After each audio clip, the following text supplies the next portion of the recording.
Hola, muy buenas noches. Son las 7 en punto, así que creo que podemos empezar. Estamos 36 participantes que se han conectado esta noche. Muchísimas gracias por estar aquí. Como les comentaba, este es el sexto webinar que estamos organizando con la Fundación Protección Animal Ecuador y en este caso es súper especial con el colectivo Pajareando Ando. Héctor, ¿estás ya por ahí conectado?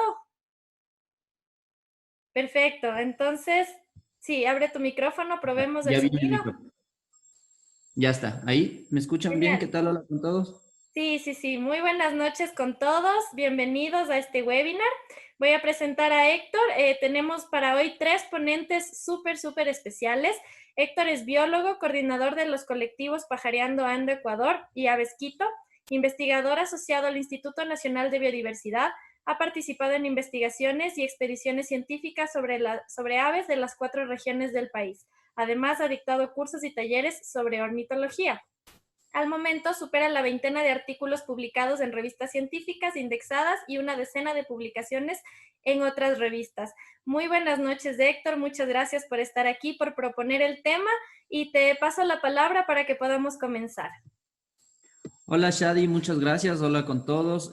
Bueno, como ya comentó Shadi, justamente yo vi la iniciativa que tenían ellos desde PAE de hacer estos webinars que dicen y me pareció interesante ya que se volvió viral algunos videos que pueden generar desinformación en la sociedad. Entonces, me pareció muy oportuna esta sinergia entre lo que es PAE y Pajareando Ando, al colectivo al que yo represento. Muchas gracias a los colegas de Pajareando Ando que se están uniendo. También será valioso su aporte desde cada uno de sus conocimientos. Y también está un colega, un amigo veterinario con el que hemos trabajado en algunos proyectos de conservación, y también mi colega Diego Cisneros, que también ya está unido. Entonces, para empezar brevemente, voy a enmarcarles un poco en la temática de por qué sugerí a Shadi que nos colabore con este webinar para explicar la problemática que se está dando en la actualidad. Entonces, he preparado una rápida exposición. Entonces, tuvimos en estos días una ráfaga de publicaciones sobre el cóndor, supuesto cóndor, que a la final resultó ser un gallinazo y mucha gente opinó desde diversas perspectivas. En conclusión y en mi opinión personal, me pareció muy interesante y muy emotivo que esta señora se emocione al ver un ave y regrese a ver a esta ave y la aprecie, ¿no? Pensando que era, claro, el emblema del escudo nacional. Sin embargo, era un gallinazo, pero no podemos decir que es solo un simple gallinazo, sino en realidad era un gallinazo, otro ser vivo, otra especie también relevante para el medio ambiente. Entonces, en el colectivo se procuró dar información para que la gente diferencie entre lo que es un gallinazo y un cóndor. Sin embargo, también, claro, no tiene la gente por qué aprender a identificar a las especies. Otra vez resalto y rescato que lo bonito es cómo la gente se emociona al ver un ser vivo. Pero a mí me llamó la atención hace 2 días que salió un señor indicando que se había cansado de la cuarentena y ahora entendía o se ponía un poco más empático con el sentir de las aves en cautiverio, les abría su jaulita y las aves salían libres. Entonces, no sé si ya han visto muchos, pero estos videos eh, se están difundiendo bastante en las redes de la gente que al sentirse empática con la cuarentena que estamos viviendo, se siente como identificada con las aves que han vivido en cautiverio, les abre la puerta y les abre la puerta de sus jaulas y las libera. Ahora, ¿cuál es el problema que podría causar esto? Yo voy a hablarles desde el entorno biológico, que es lo que me compete. Posteriormente, Diego y Marco también eh, aportarán más desde sus conocimientos. Entonces, para empezar, un ave muy conocida e introducida que tenemos en nuestras ciudades. Me imagino que no están conectados solo desde Quito, sino desde varias partes. Entonces, es esta, la paloma doméstica, que es muy similar a la tórtola orejuda, que sí es una especie nativa. Sin embargo, la paloma doméstica ya está con nosotros desde el siglo XVI y se ha vuelto una especie cosmopolita, una especie muy bien adaptada a las ciudades. Entonces, como se ha adaptado fácilmente, sus poblaciones han crecido y genera problemas por estar en gran cantidad, en gran abundancia. Entonces, en algunos municipios, en algunas localidades, tratan de mantener a raya, mantener a tope sus poblaciones.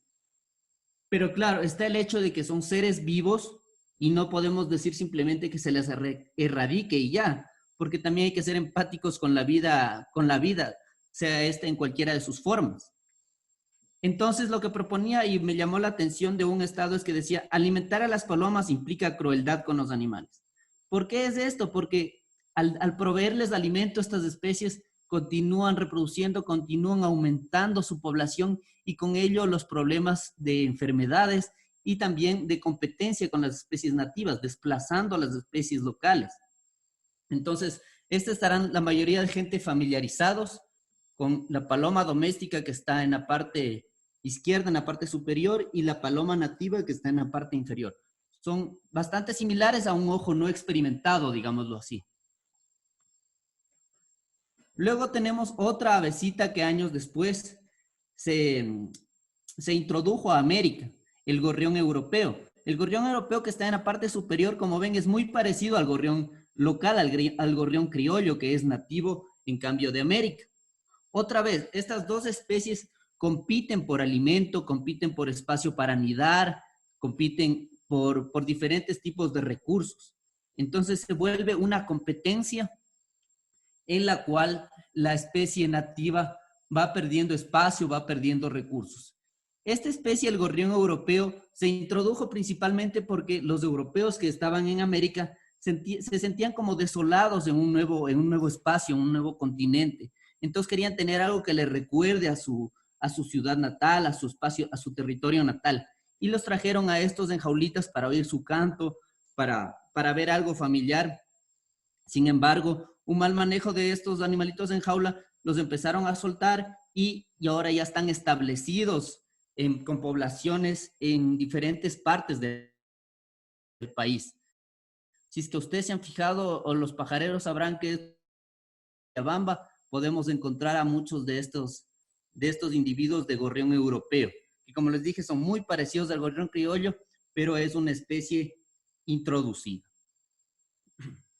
Perdona que te interrumpa, Héctor, un segundito. Tenemos una pregunta acerca de ese tema.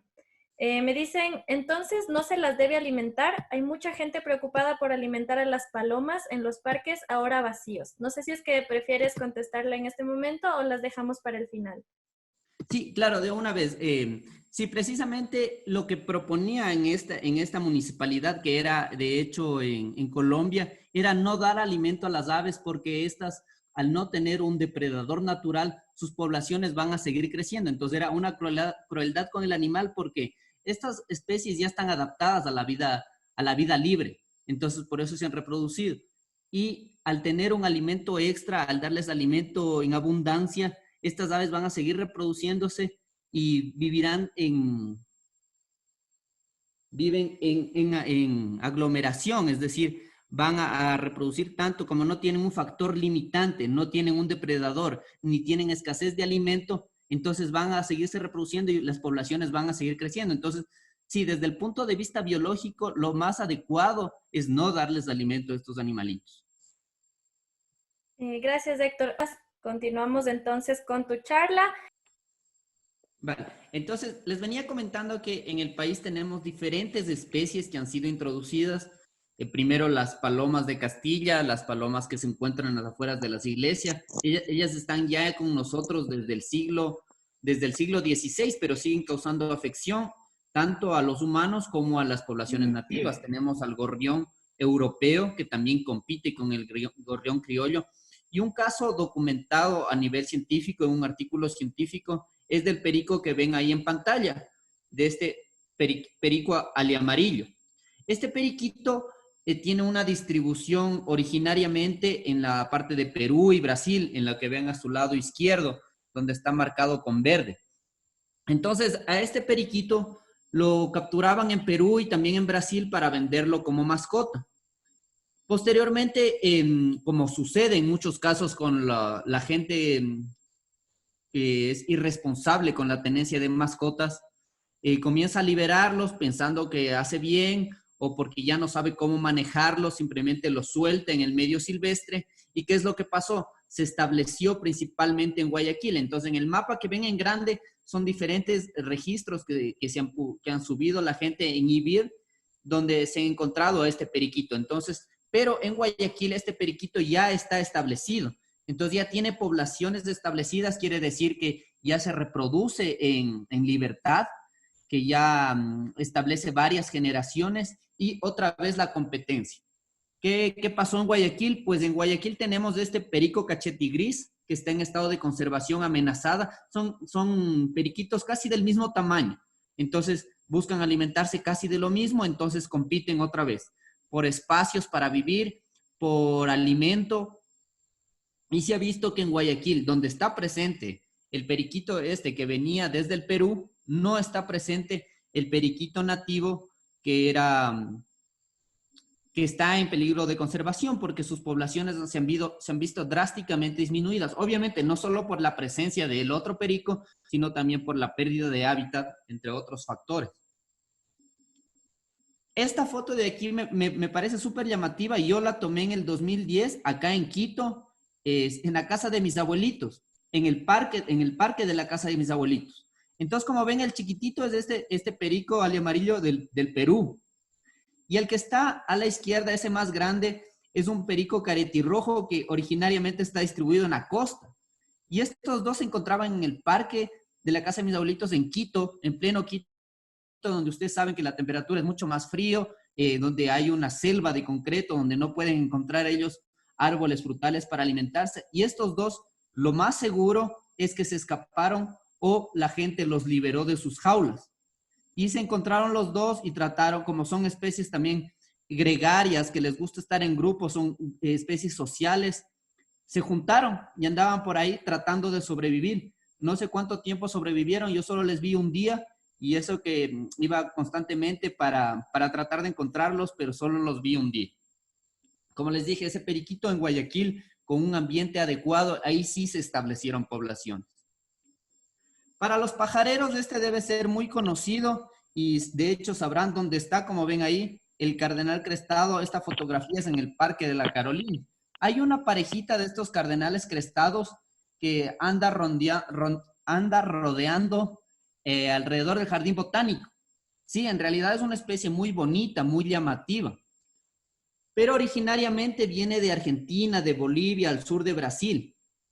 Y ahora, como ven, en Ecuador ya hay unos registros puntuales. Entonces, otra vez, el castigo de ser bonito, la gente, los seres humanos lo atrapan para tenerles en jaulas, para tenerles a su alcance, y después no saben cómo controlarlos o hay liberaciones intencionales o accidentales y buscan establecerse. Hasta el momento no hay poblaciones de solo hay registros puntuales, pero podría llegar a pasar como en los casos anteriores. Héctor, te interrumpo un ratito, tenemos otra pregunta. Dice, en Guayaquil existen lugares donde coexisten ambas especies de periquitos brotogeris, los nativos y los introducidos. Y preguntan también si se debería dejar de alimentar a Zenaida auriculata y Columbina cruciana, ya que en las urbes ya muchos son dependientes del alimento de las gallinas y prospera dependiendo de estos. Ya, en la primera pregunta sí, en realidad sí coexisten los dos brotogeris y se hizo un censo en el año del 2010, me parece, un censo de los dos periquitos y lo que se evidenciaba, la tendencia que era ya para ese momento era que donde estaba presente el ali amarillo, las poblaciones del nativo, los individuos nativos eran mucho menores. Entonces eso ya evidenciaba una clara competencia. En la actualidad no se ha hecho un censo, pero la tendencia va a ser obvia, ¿no? Como son animales del mismo tamaño, el mismo nicho trófico, entonces van a competir necesariamente. Ahora, con respecto a lo de alimentar o no alimentar, eso ya es desde mi punto de vista personal. Bueno, en la parte biológica podemos decir que igual es una intervención en la naturaleza, ¿no? El darles alimento. Pero desde mi parte personal, claro, nosotros vamos a afectar, en primer lugar, no sabemos que el tipo de alimento, qué les puede hacer a las aves, Ustedes, los que conocen Galápagos, saben que, por ejemplo, hay muchos pinzones que están alrededor del aeropuerto incluso y que se acercan a pedir comida. Ya se están haciendo estudios de cómo esto genera dependencia en las aves. Entonces, desde mi punto de vista personal, no se debería alimentar a ningún animal silvestre, y ya desde el punto de vista biológico, pues sí, estamos haciendo una injerencia innecesaria. Entonces, brevemente, estos son algunos de los ejemplos de especies de aves que de una u otra forma han sido liberadas y están ahora ya causando daño en el medio ambiente, están compitiendo con otras especies o han causado algún tipo de injerencia en la naturaleza. Entonces, al ver yo el video, quise hacer esta conferencia para recalcar y en conclusión decir algo puntual. No liberar a las aves. No liberar a las aves en cautiverio porque ya están adaptadas a ese tipo de vida. Entonces también Marco nos comentará desde el punto de vista veterinario por qué es incluso no solo para el medio ambiente, sino para el mismo individuo un choque brutal para el animalito que estaba siendo alimentado, que tenía una costumbre, una dieta, salir al medio ambiente a tratar de buscar su alimento, el tratar de defenderse de depredadores. Entonces es un impacto tanto para el medio ambiente como para el individuo que busca ser liberado. Muchas gracias, Héctor. Tenemos una pregunta que a ver si es que tú nos puedes responder. Dice, ¿hay programas para controlar estas especies introducidas como el exterminio? Perdón, ¿me repites, por favor? Si hay programas para controlar estas especies introducidas como el exterminio.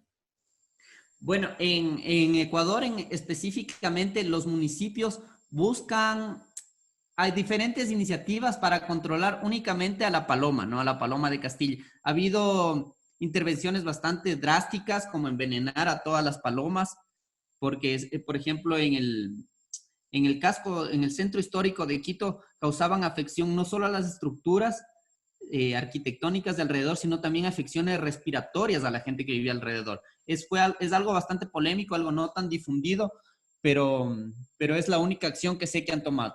Contra las otras especies, pues no, en realidad no hay acciones así puntuales. Del gorrión europeo apenas se está buscando entender por qué está presente en algunos valles y no está presente en el Valle de Quito, por ejemplo, pero está presente en el Valle de Guayabamba, está presente en el Valle de Tumbaco. Entonces, falta un poco de investigación también por parte de los biólogos, falta recursos para investigar, obviamente, falta interés también. Y eso es lo que puedo comentar al respecto. No sé cómo es la situación en Guayaquil, pero no he oído de algún programa para controlar a esto. Más bien se trata de controlar desde el tráfico de animales, desde la concientización de no comprar fauna silvestre como mascotas. Entonces, ahí la frase sería, no los liberes, más bien no los compres desde un inicio. Muchísimas gracias, Héctor. Creo que ese es uno de los mensajes principales, justamente el no comprar. Tenemos otra pregunta. Buenas noches. ¿Cuál es el índice de mortalidad de estas especies en el Ecuador? ¿De pronto se sabe? ¿Se ha hecho algún estudio al respecto de las introducidas? No, la verdad yo desconozco, no sé si tal vez los otros locutores que me presiden tal vez tengan algunos datos ya más numéricos puntuales, pero sería un poco difícil, ¿no? Porque estas liberaciones son de gente que desconoce o son incidentales, son accidentales también, entonces no, sería un poco experimentar también de soltar a un ave intencionalmente y anillarle o con radiotransmisor para ver cuánto sobrevive. Perdón, Muchísimas gracias. me faltaba también algo más. Va a variar también de va a haber muchas variables, ¿no? Va a depender de los depredadores que estén presentes, va a haber de la disponibilidad de alimento, entonces pueden vivir horas como vivir largos años, ¿no? Entonces, por ejemplo, algunas de estas especies se han adaptado, han encontrado alimento, han logrado sobrevivir y han establecido poblaciones. Pero el individuo que yo les indiqué, por ejemplo, estos dos loritos que estaban ahí, de seguro, como les dije, yo les estuve buscando más días y no los encontré. El clima de Quito no era el adecuado para ellos. Alrededor no hay árboles frutales y quién sabe, por ahí algún quilico o algún gavilán los encontró como presa fácil al encontrarlos débiles, sin alimento y desorientados.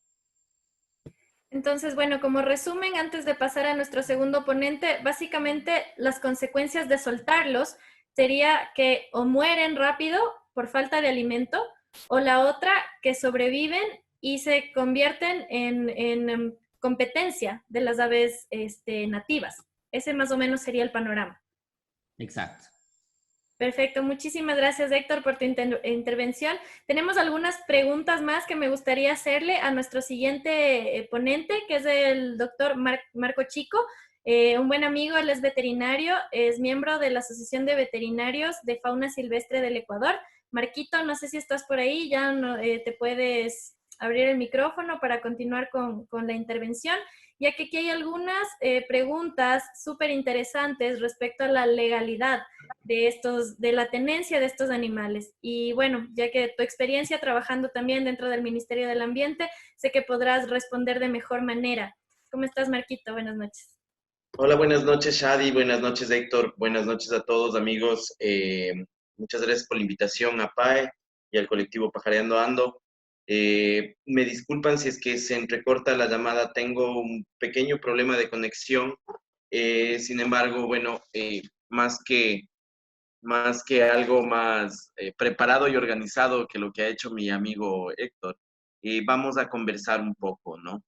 Eh, y vamos a conversar, lo digo porque mucha gente confunde los términos y los confundimos porque estos animales, a ver, tenemos dos grupos, ¿no? Los animales exóticos que se venden en las tiendas de mascotas, que son canarios, finches, todos estas aves coloridas. Y tenemos el otro grupo que son todas las especies que han sido traficadas, donde están todos los animales nativos y endémicos, inclusive aves endémicas que son traficadas y vendidas como mascotas en los mercados negros. Ahí el primer mensaje, ¿no? El primer mensaje de todo esto es que no se debería comprar ninguno de de los dos tipos de animales. Por cuestiones éticas, primero, por el tema de mantener un animal bajo condiciones de cautiverio, bajo condiciones de cuidado humano, es un labor súper duro, es súper difícil. Darles todas las condiciones normales que ellos tienen en vida libre es súper complicado y muchas veces terminan muriendo, sufriendo mucho, pues de muchos años de cautiverio, sufriendo mucho por las deficiencias que llegan a tener porque el humano no puede brindarles las condiciones que tienen in situ. Eso en primera parte, ¿no? No comprar ningún tipo de ave. Y la segunda parte, lo que ya tiene implicaciones legales, que es la parte de la compra de fauna silvestre ilegal. Que he visto mucho, que he vivido mucho con compañeros que veo que están conectados aquí en el chat, que chévere verles conectados. Hemos visto mucho esto del tráfico de fauna silvestre, muchos de estos animalitos llegan a parques zoológicos, a centros de rescate, en condiciones en las cuales ya no pueden ser liberados. Y ahí nos vamos a un primer gran problema, ¿no? Etológicamente, esos animales, comportamentalmente, esos animales no saben qué hacer cuando son liberados. ¿Cómo es esto? Ellos sufren de un proceso de impronta, un aprendizaje de parte de sus congéneres, de parte de sus padres, ¿sí? Y este aprendizaje es lo que hace que puedan adaptarse en vida.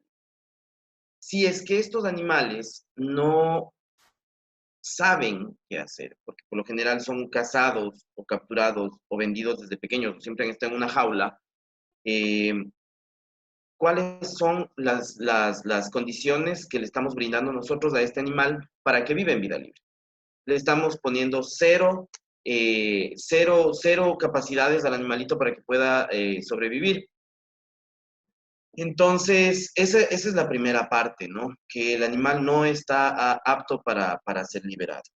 Segundo, y lo que ya tocó Héctor, ¿no? Que es el tema de que estos animales muchas veces no son liberados dentro del espacio en el cual, en un área en la cual puedan adaptarse normalmente. Otros sí, ¿sí? En un caso, los dos casos son extremos. El primer caso en el cual no se adapta, en el cual el individuo sufre, ¿sí? Sufre condiciones de estrés, no puede alimentarse, no puede conseguir árboles para anidar, ¿sí? Entonces, en ese sentido, el primero es generarle sufrimiento al animal. Y en el otro sentido es que las condiciones de temperatura, como les decía, temperatura, humedad, le afectan mucho al individuo. Ahora, estos individuos, todos estos individuos que son vendidos para mantenerlos en cautiverio, son animales que vienen de mercados que no están legalizados, ¿sí? Estos mercados no nos aseguran ningún tipo de seguridad al momento de nosotros adquirir un animal sano. Y eso es un detonante para que pasen cosas como las que están pasando actualmente, ¿sí? Tenemos zoonosis, tenemos enfermedades que pueden venir cargando este tipo de animales y que nos pueden afectar tanto a nosotros como a otras especies nativas. Y ahí, hablando de ya conservación, ya estamos viendo lo que le pasa al hombre cuando cuando una enfermedad a la que no está acostumbrado empieza a reproducirse, ¿no es cierto?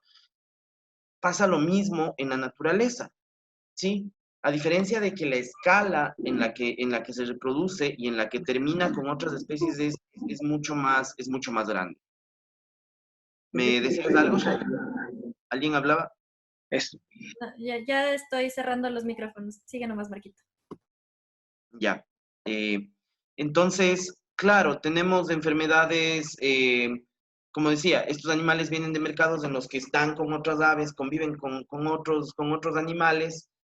No sé si alguien ha visitado alguna vez el puente de Rumichaca, es una desgracia. Están animales domésticos, animales silvestres, animales exóticos, todos en jaulas, todos en un mismo sitio y eso, como decía, es un detonante para, primero, enfermedades zoonóticas y enfermedades exóticas, enfermedades que se transmitan entre los mismos animales, ¿sí? Entonces, se pueden transmitir tanto enfermedades parasitarias como fúngicas. Las fúngicas son las más comunes, ¿no?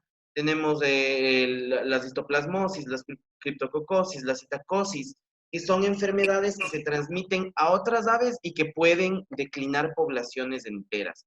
Pero asimismo, estas enfermedades fúngicas también se transmiten al humano, ¿sí? Entonces, podemos, con una liberación irresponsable de estos animales, ¿sí? Podemos generar un caos ambiental, podemos generar un caos de salud pública y no le estamos haciendo bien al animal, ¿sí? Hablando como individuo, el animal sufre, hablando como individuo, el animal no logra alimentarse y no logra adaptarse a su medio, ¿sí? Eso, y también el tema de la hibridación. No sé si Héctor me pueda acotar algo en esta parte de la hibridación. Sé que hay casos de hibridación de ciertas especies que se han logrado adaptar y que se han logrado establecer en un espacio, ¿no? No sé si Héctor me estás escuchando. Creo que no. No sé si alguien me está escuchando. Sí, te estamos escuchando, Marco. Justo yo toqué el tema más que de hibridación de competencia. No tengo registros acá de hibridación. Como te dije, lo más documentado que hay a nivel de artículos científicos era esto de los brotogeris, específicamente en Guayaquil, donde sí hay competencia, pero más estudios, como tú sabes, más estudios a nivel científico no hay a detenimiento. Sería interesante precisamente con estos brotogeris ver qué ha pasado, ¿no? Cuáles son las enfermedades que se han compartido. Yo justamente para mi licenciatura hice una tesis de malaria aviar y un colega que también estaba trabajando en lo mismo vio que sí hay traspaso de la malaria de las aves domésticas de corral, de las gallinas, de las palomas que muchas veces las tienen en jaulas o las tienen como mascotas, de estas aves que están en grupo, en bandadas, están en cautiverio, vulnerables a que la malaria, por ejemplo, en este caso les afecte y sean fuente para otras aves silvestres. Creo que después también Diego nos colaborará más al respecto con temas incluso estadísticos. Ya, perfecto. Marquito, Entonces, dímelo. tenemos bastantes preguntas que no sé si quieres, les respondemos rapidito porque son como de tu parte para luego pasar igual con Diego. Yo pensé que me ibas a preguntar si quiero responder, iba a decir, claro que quiero. A ver, Tenemos, déjame revisarla, ¿ya? ya, a ver, Estoy... si quieres te voy leyendo algunas. Dale, por favor. A Más ver, bien, porque estoy medio... verás, ya más o menos nos comentaste, pero ¿las aves ornamentales son consideradas mascotas? Insisto, ahí hay implicaciones éticas súper fuertes, ¿no? O sea, yo en lo personal considero que un ave no es un animal que pueda ser considerado una mascota, porque no le podemos brindar las condiciones necesarias para que el individuo exprese sus 5 libertades. O sea, que el animal no pueda volar y que esté en una jaula 24 horas al día, 7 días, para mí es cruel y no se debería realizar. Para mí un ave ornamental no es mascota. Genial, muchas gracias. ¿Cuál es el procedimiento en caso de que me encuentre especies de este tipo en Quito? ¿A qué institución debo llamar? ¿Especies de qué tipo? ¿Especies exóticas? Exóticas y si es que fuera el caso también perdón, nativas. Bueno, sé que ahora el Ministerio del Ambiente, perdón, las dos, sí, para ambas sería el Ministerio del Ambiente, ya que el Ministerio está manejando el programa de control de especies, o sea, bueno, no sé si es un programa como tal, pero ellos están ya manejando el tema de especies exóticas invasoras y, claro, sería contacto directo con ellos, en los dos casos, o en el caso de especies nativas, a la unidad de policía de protección del medio ambiente, perdón, de la Policía Nacional. También nos preguntaban acerca de las implicaciones legales de que alguien tenga estos animalitos. ¿Nos puedes comentar, porfa, cuál sería la implicación legal de la tenencia de aves, tanto nativas como exóticas? Bueno, el Ministerio del Ambiente y el COA son muy claros, ¿no? Está prohibido todo tipo a ver, está prohibida la tenencia, todo lo que esté dentro de la cadena de tráfico. Y la tenencia es una parte de la cadena de tráfico. Entonces, todo animal nativo que se encuentre en cautiverio puede ser sancionado dependiendo el grado dependiendo se me fue la palabra, perdón, No, sí, continúa, Marquito. ya. Entonces, todo, la tenencia de todo animal silvestre puede significar cárcel inclusive, ¿no? Dependiendo el ave, ¿sí? Dependiendo el nivel de conservación del animal. Para las especies exóticas no hay una ley específica y eso es un problema porque cada vez más gente sigue teniendo animales exóticos en su casa.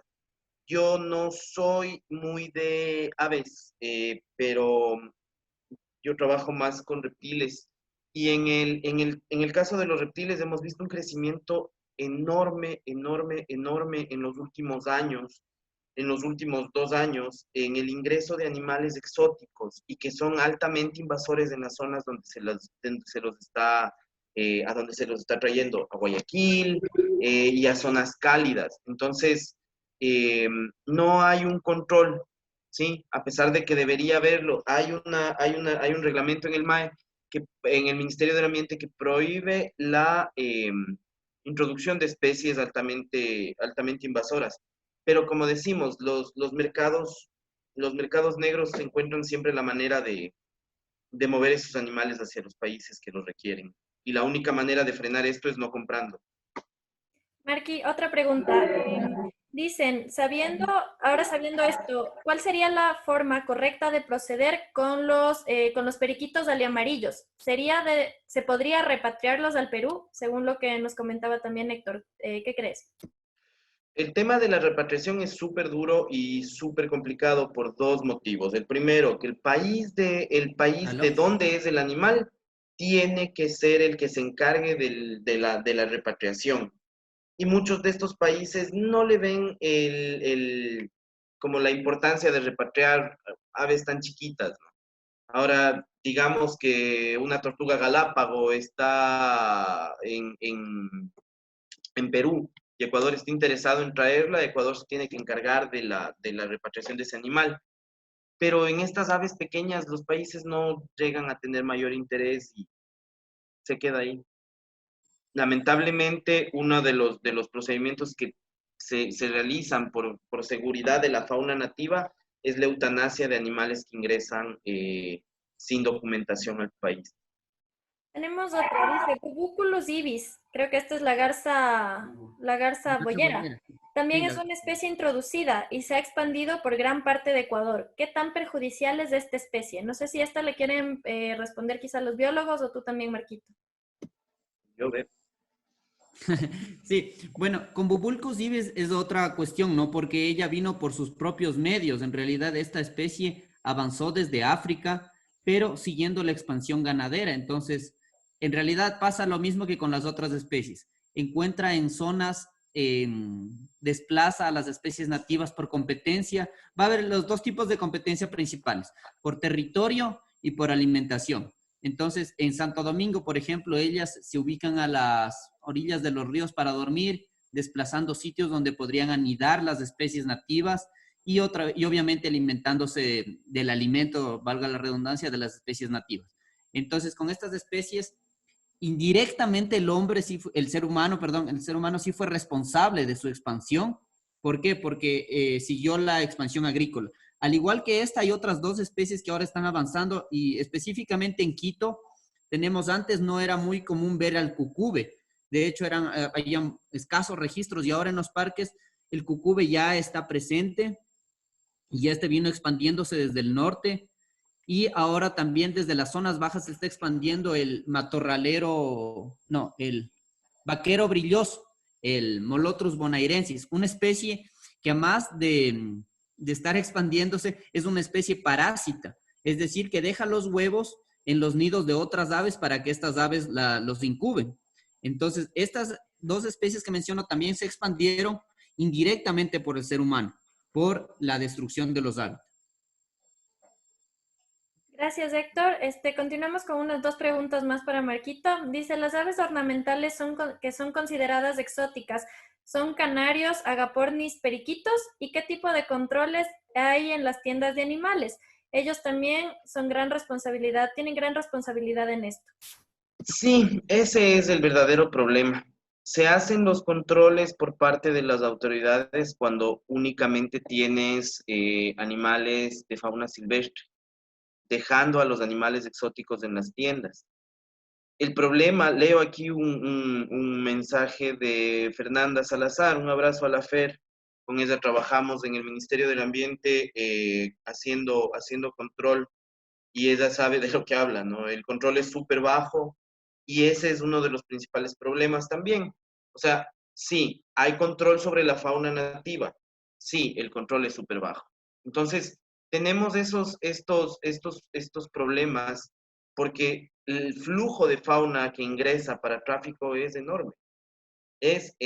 O sea, estamos hablando de cientos de animales por mes que ingresan a las unidades de manejo debido a denuncias de gente que tiene animales en las casas, animales silvestres, ¿no? Entonces, sí, como te decía, no hay control y menos control sobre los animales exóticos. Entonces, tienes un montón de problemas ahí que están a punto de detonar. Y un ejemplo súper claro es la rana de uñas africana. Como les digo, no soy muy de aves, disculpen a mis amigos pajareros, pero con el tema de las ranas de uñas africanas, estos animales están en casi toda tienda de mascotas y es conocido que son portadores del hongo que ha causado la extinción de cientos de ranas a nivel mundial y se siguen vendiendo libremente en las tiendas de mascotas. Entonces sí falta endurecer los controles, si es verdad, y ese es un gran problema. Aquí hay otra pregunta veterinaria, Marquito. ¿Cuántos parásitos y enfermedades de gallinas se tienen pruebas que estén en otras especies nativas? ¿Y en cuáles especies? ¿Existen Perdón, ¿Cuántos parásitos y enfermedades de gallinas se tiene prueba de que estén en otras especies nativas? ¿Y en cuáles especies? Se han hecho estudios al respecto, pero bueno. no se han hecho estudios como tal por la falta de recursos que recibe el tema de fauna silvestre en el país, ¿no? Principalmente. Entonces, lo que sabemos es que hay salmonelosis, que hay malaria aviar, que hay Newcastle, que son enfermedades comunes que comparten las aves domésticas con las aves, con ciertas aves silvestres, pero y que pueden convertirse inclusive las aves silvestres en un vector para otras explotaciones avícolas y viceversa. Pero no hay estudios claros aquí en el país. Gracias, Marquito. Así que damos paso. Ya está, no sé si ya está conectado Diego Cisneros, creo que sí. Muchas gracias por aceptar esta invitación y gracias por venirnos a hablar de este tema tan importante. Diego, ¿estás ya conectado? Sí, ¿cómo te va, Shadi? Muy bien, muchas gracias. Entonces te damos paso para tu intervención y quería hacerte también unas preguntas después porque son unas preguntas más de tipo biólogo que anoté. Entonces, primero hacemos tu intervención y luego las preguntas. Claro que sí, muchas gracias. Prendí el video, pero realmente creo que mi conexión está súper mala y no sale nada. Así que mil disculpas porque no me puedan ver, pero por lo menos algunos de ustedes yo sí les puedo ver. Gracias por la invitación. Es un tema realmente súper interesante y súper relevante por las varias situaciones en las que hemos estado envueltos últimamente. Creo que de la participación de mis otros colegas ha quedado claro algunos temas bien importantes. Uno de esos es, por favor, no liberen a las aves que tienen en cautiverio. Ya mis otros colegas han dado las diferentes razones por temas de salud, por temas ecológicos, por temas biológicos. Ah, el liberar un ave que estuvo en cautiverio por mucho o por poco tiempo, eso es un poco indiferente, puede tener un gran impacto sobre las poblaciones. Y además de eso, hay muchas personas que piensan que están haciendo un acto de bondad con esas aves. Ah, el primer acto de bondad en el caso de aves que fueron adquiridas debió haber sido no adquirirlas, pero si es que después deciden hacer un acto de bondad, realmente no es abrirles las jaulas. Como algunos ya dijeron, seguramente esas aves se van a morir. Muchas de esas aves no están acostumbradas ni al clima de Quito ni al clima de Guayaquil, es decir, a los climas donde llegan, no saben qué comer, no saben dónde dormir y eventualmente van a morir muchísimo más rápido de lo que ustedes esperarían. Es decir, no van a tener ni siquiera un poquito de tiempo para disfrutar de la libertad. Y por el contrario, los posibles impactos que pueden tener esas aves, no en todos los casos van a ser tan graves. Es verdad, no es que absolutamente toda ave que ustedes le abran la jaula va a convertirse en una especie invasora que va a competir con todos y matar a todos, pero existe la probabilidad. Aquí en Ecuador, en el tema de aves, uno de los mejores casos, de hecho, es el que alguien ya mencionaba en el chat, que estaba en la charla anterior, que en este ya se borró, que son unos avecitas del género Loncura. Si es que ustedes van a la mayor parte de tiendas de animales exóticos, a las tiendas de animales, ustedes van a ver unos pajaritos que son blanco el pechito, café por atrás y con el pico color marfil. Esas aves vienen del Asia.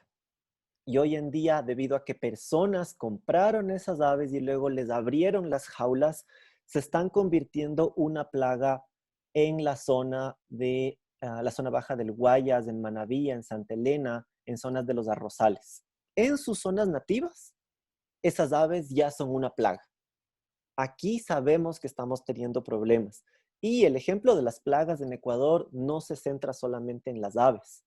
En algún momento, incluso con el apoyo de instituciones, Fernanda me pregunta que qué género dije. Se escribe lonchura, es lonchura malaca y hay como 2 especies más de ese género aquí en Ecuador.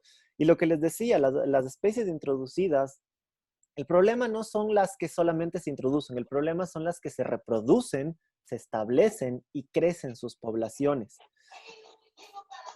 Tenemos caracoles introducidos, tenemos ranas toro introducidas, tenemos un montón de cosas que van a empezar y ya están empezando a generar graves problemas a nivel ecológico y también a nivel económico.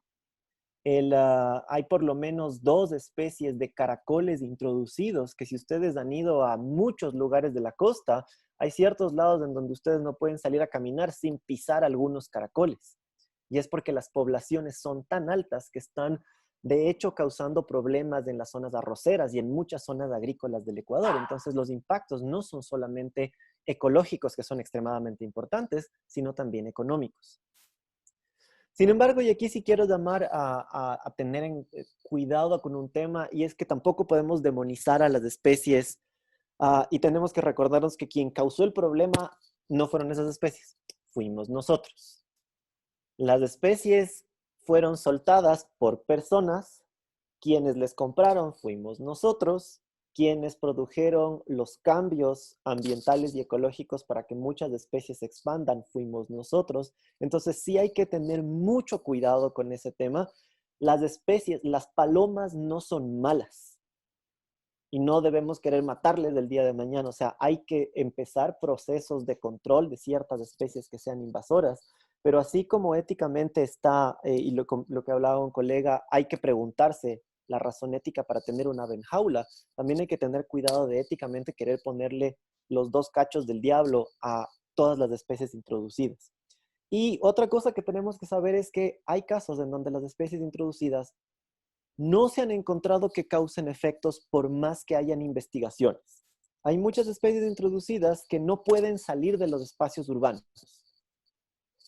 Por ejemplo, en muchos de los casos de algunas especies como el periquito de Guayaquil, la mayor parte de su población está limitada a zonas donde ya hay humanos. En las zonas como bosques donde hay muchísimas más especies, no son exitosos. Las mismas palomas, las palomas grandes blancas, las mayores densidades se encuentran dentro de las ciudades. Entonces hay muchas de las especies que no necesariamente van a producir impactos ecológicos demasiado altos o incluso notables. Hay casos como por ejemplo en Galápagos se eliminó la población de paloma doméstica, pero si es que ustedes ven los datos, se eliminó solamente por la posibilidad de que tenga un impacto, pero jamás se encontró que tenga un impacto real. Lo que se pensaba es que podía pasar algún tipo de patógeno hacia la especie nativa, pero incluso los mismos investigadores que estuvieron tratando ese caso dijeron, a la final todo tiene que ser precautelatorio porque no encontremos que realmente existan datos o evidencia, pero era netamente precautelatorio. Entonces sí hay que tomar en cuenta que para muchos de estos casos no tenemos evidencia del impacto. Y otra cosa, las especies se mueven solitas, ¿no? Hay un montón de veces en que las cosas se mueven solas. Todas las especies que hoy están en Galápagos llegaron por sí mismas a un sitio donde antes no estaban. Entonces, las especies también se pueden mover.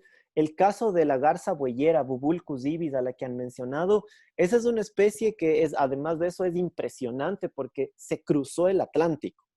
Solita se cruzó el Atlántico y si bien sus densidades se han expandido en zonas agrícolas, porque son zonas donde puede encontrar mucha comida, ese animal vive en un montón de zonas donde tampoco hay humanos. La Bubulcus ibis se puede encontrar en Galápagos, en islas donde no hay humanos, en manglares donde no hay un significativo impacto de humanos.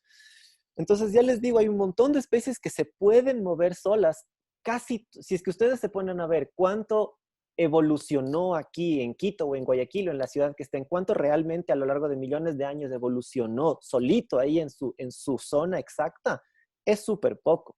Es parte de los procesos naturales de evolución, la expansión y la contracción de las especies. Solo para darles un pequeño comentario, es el cóndor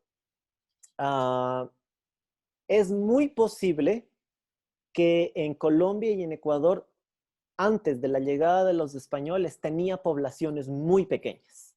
Incluso si es que tenía poblaciones permanentes. Hay dudas de que incluso haya tenido poblaciones más allá de unas cuantas decenas. El rato, y la pregunta es ¿por qué? Porque si ustedes piensan, el cóndor no tenía una cantidad significativa de comida antes de la llegada incluso de los incas. Con la llegada de los incas es que empiezan a llegar llamas y eventualmente los grandes hatos ganaderos en la época española, que son los que empiezan a dar de comer y permiten el crecimiento de las poblaciones. Nadie creo que aquí diría que los cóndores son una especie introducida, pero es simplemente una reflexión para que se den cuenta que las poblaciones, las concentraciones de las poblaciones y los cambios de las poblaciones son parte de la evolución natural de las especies. Y es solamente para ponerla un poco de cuidado en no demonizar tanto solamente a las especies. Sí tenemos que ser muchísimo más cuidadosos, pero hay un montón de cosas que también van a cambiar sus rangos de distribución solas. Muchas Shari, gracias, no sé si Diego. tenías algunas preguntas que querían hacerme. Sí, había una pregunta en la parte anterior que decía que si las palomas, por ejemplo, o las especies introducidas no podrían, más o menos como tú decías en esta última parte, de pronto llegar a ser de alguna manera parte de alguna cadena y que sean, por ejemplo, el alimento de otras rapaces más grandes. ¿Qué opinas tú si es que esto se podría dar? Es que esa es otra cosa que también todos tenemos que entender. La naturaleza no es un sistema unidimensional. ¿A qué me refiero con eso? No es un sistema donde A se come a B y B se come a C y así es siempre y será por siempre así. Es un sistema extremadamente complejo y el momento en que una especie es parte de ese sistema complejo al cual nosotros le llamamos naturaleza, es comido por alguien y se alimenta de algo. O sea, el conejo se come la hierba, el águila se lo come al conejo, pero además del chucuri se come al conejo y el conejo resulta que se come 15 especies de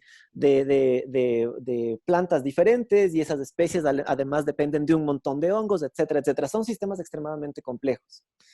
Muchos de los periquitos de Guayaquil, estos periquitos aliamarillos, se han convertido en súper buena comida, incluyendo de nuestros quilicos. Es decir, sí son partes. Muchas de esas especies pasan a ser parte de las cadenas tróficas. De hecho, lo que les dije al inicio y lo que alguien más también en algún momento mencionó, una de las razones además por las cuales no deben liberar a las aves que tienen en jaulas ahorita es porque muchas de ellas se van a morir siendo comidas por alguien más.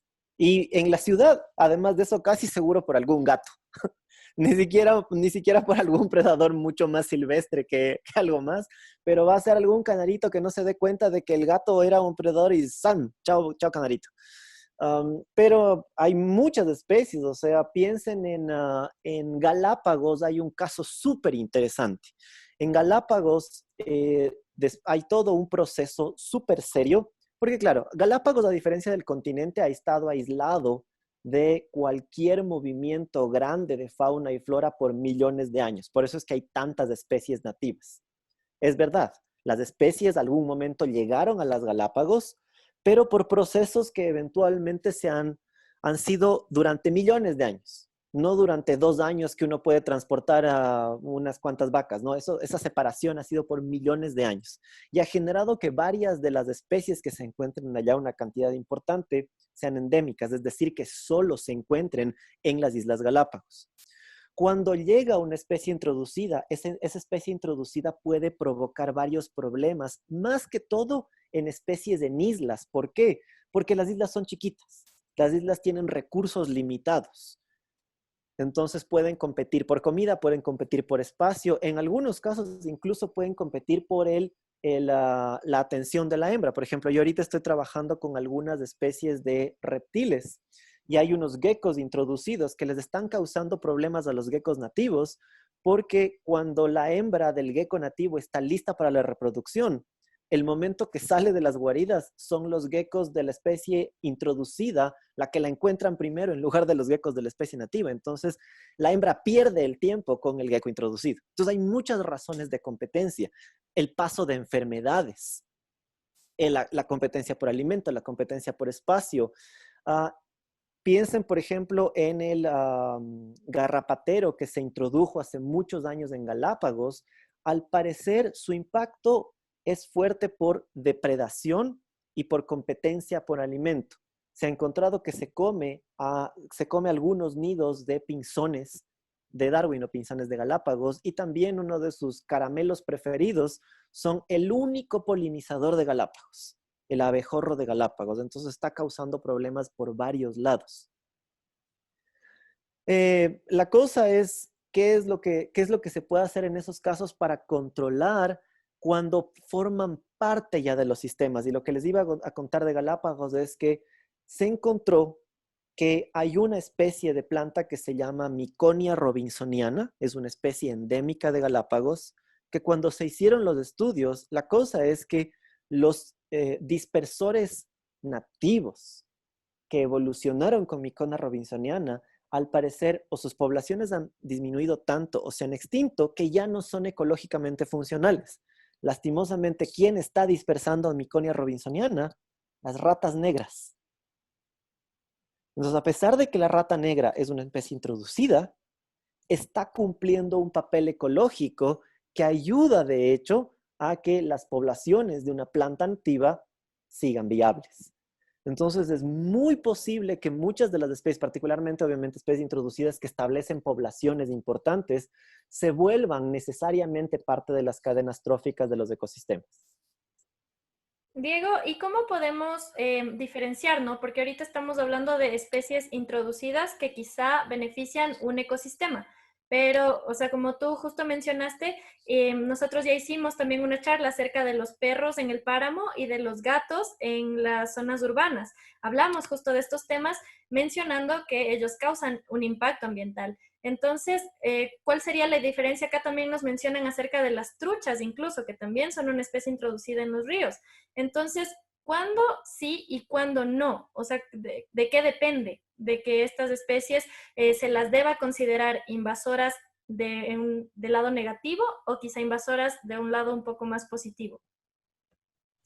A ver, yo creo que hay que diferenciar dos consideraciones bien separadas. Y les cuento que dentro de la biología de las invasiones, este tema es estudiado por la biología y por la ecología de las invasiones, así se llama la rama de la ciencia que se dedica a estudiar estos temas. Y hay una gran discusión, en primer lugar, al definir una especie, incluso qué es una especie y cómo debería ser llamada, si es que el nombre correcto es invasor, es introducido, es no nativo. Hay muchas discusiones, incluyendo ¿es correcto decir que puede tener efectos benéficos? Por mi parte, yo prefiero ser un poco más neutro. Todas las especies van a tener efectos. Los efectos pueden ser más altos o pueden ser más bajos. Y básicamente lo que queremos de cierta forma es determinar y enfocar los pocos recursos que tenemos. Veo que en el chat muchas personas hablan del tema de control. Y como uno de mis colegas dijo antes, claro, el problema es que tenemos recursos extremadamente limitados para el control. En algunos casos ni hay recursos. O sea, la gente tiene, muchas personas del ministerio en las provincias tienen que ese día ver cómo van a salir para hacer el control, porque no tienen casi nada de recursos. Entonces, tenemos o recursos ausentes o recursos extremadamente limitados, y en ese caso se tienen que establecer prioridades. De manera general, toda especie, sea nativa o no nativa, toda especie que existe, como les dije antes, va a tener una interacción con el medio que le rodea y con las especies que le rodean.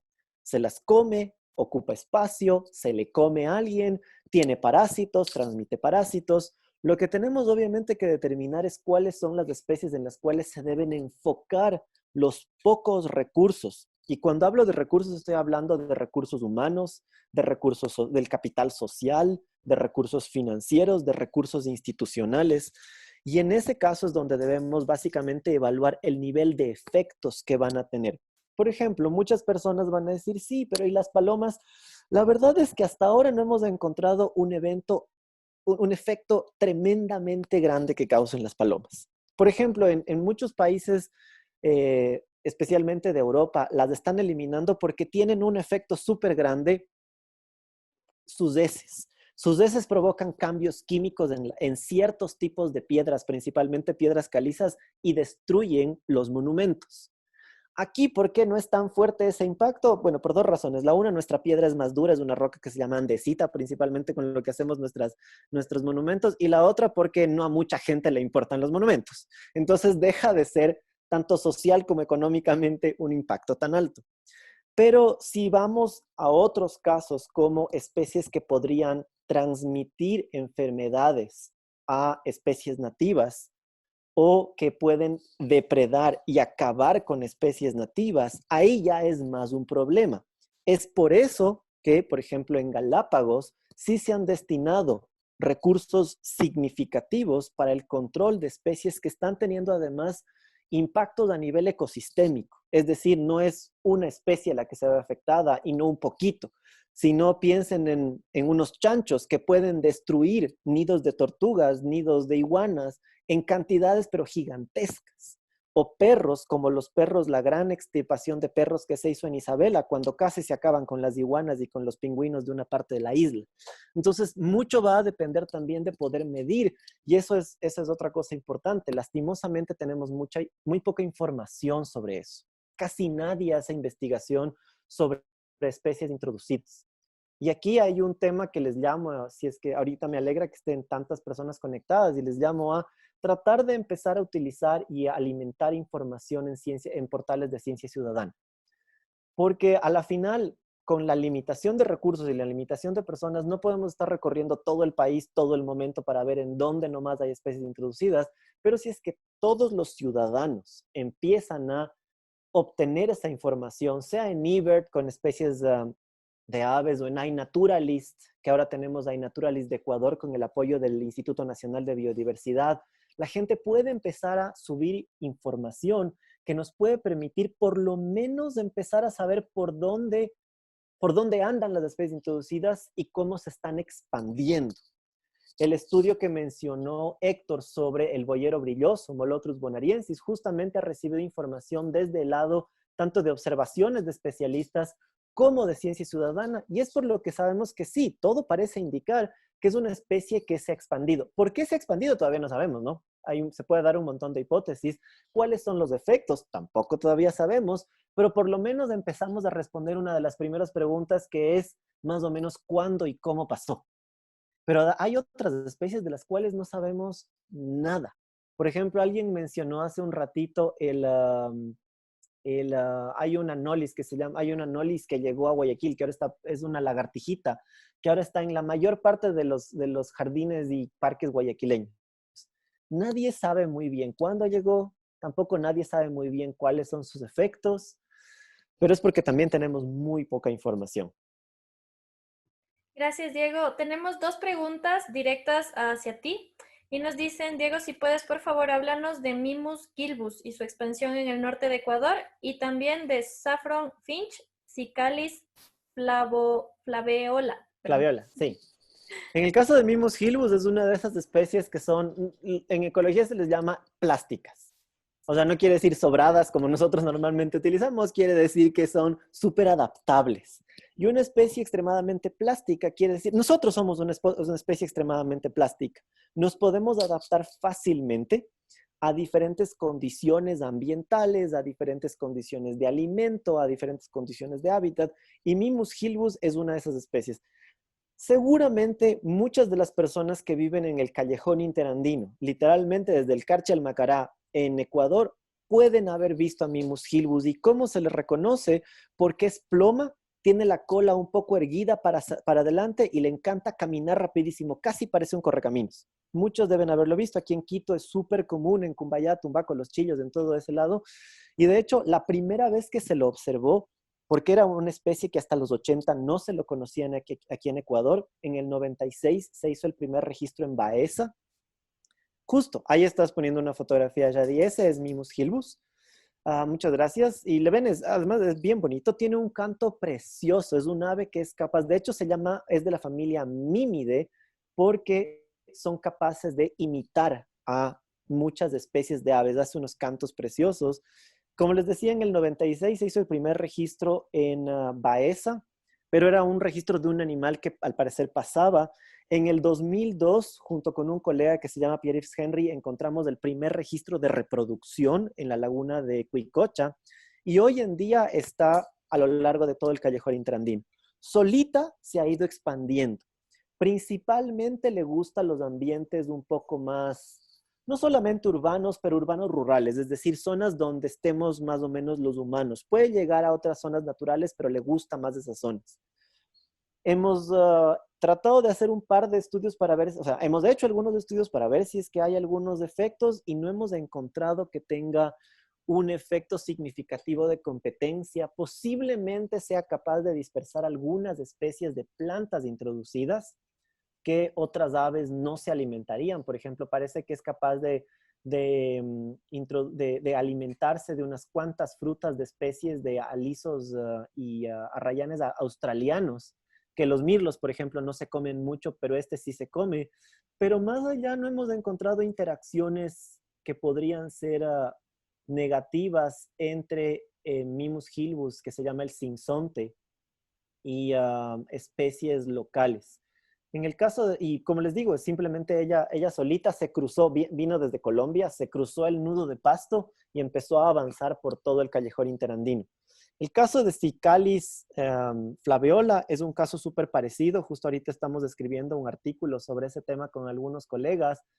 Pues es una especie que más o menos es esa. Además parece un canarito, es amarilla, con la el macho tiene la cabeza anaranjada, la hembra es un poquito más pálida, cantan súper bonito.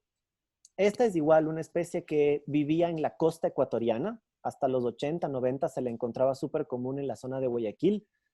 Pero acto seguido, todo parecería indicar que empezó a seguir las carreteras que nosotros construíamos.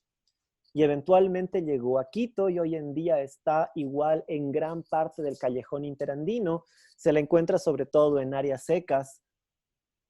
Hicimos un par de estudios sobre esta, que es justo lo que estamos ahorita empezando a escribir para publicar, y hemos encontrado que todo parece indicar que sí tiene algunas interacciones negativas con el gorrión de Quito, por ejemplo. Puede tener algunas interacciones antagonistas, es decir, le quita espacio, le quita comida, pero no, lo que sí es que no hemos encontrado densidades diferentes en zonas donde hay y donde no hay este. Es decir, podría no ser el mejor amigo del gorrión, pero tampoco parece que está causando, al menos con los datos que tenemos de 5 años, algún problema necesario con las poblaciones de los gorriones. Pero obviamente tenemos que seguir estudiando mucho más. Sin embargo, sí hay situaciones que no sabemos cómo explicarlas ahorita. Pero, por ejemplo, hay un par de enfermedades que molecularmente en los últimos 2 años hemos detectado.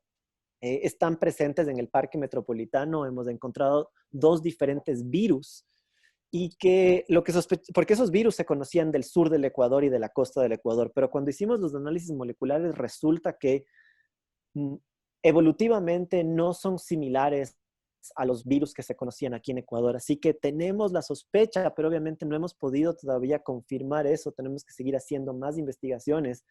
Es posible que sean virus que hayan llegado o con gallinas o con alguna ave exótica más que con aves nativas o aves que hayan expandido su rango.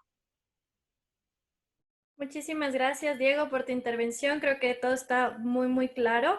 Si me permites hacer un breve resumen y si es que le quieres acotar algo más, pero según lo que nos decías, hace falta muchísima investigación y mucha información de todas estas especies. O sea, no hay recursos para hacer y conocer qué es lo que está pasando con estas especies.